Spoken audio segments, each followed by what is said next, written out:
आज देखा नहीं है, सारे चार चोर इकट्ठे हैं।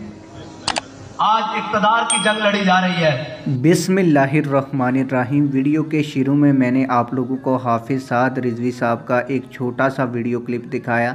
आज की इस वीडियो में ये मुकम्मल वीडियो क्लिप भी आप लोगों को दिखाऊंगा, जिसमें उन्होंने सारे चोर डाकुओं की खूब छतरोल की और ख़ुसूसन मौलाना फ़ज़लुर रहमान साहब को भी खरी खरी सुनाई।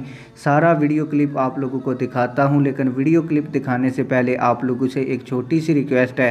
अगर आपने अभी तक हमारे चैनल को सब्सक्राइब नहीं किया तो जल्दी से चैनल को सब्सक्राइब कर दें और वीडियो को लाइक कर दें। आप लोगों का ज़्यादा टाइम वेस्ट नहीं करूंगा और आप लोगों को असल वीडियो दिखाऊंगा। आइए असल वीडियो देखते हैं।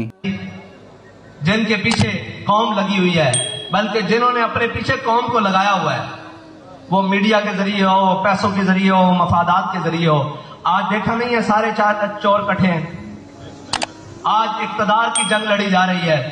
कौम का हाल वो बुरा हो गया। एक MP MNA उठाया गया है तो उन्होंने कहा पूरा पाकिस्तान बंद कर दो।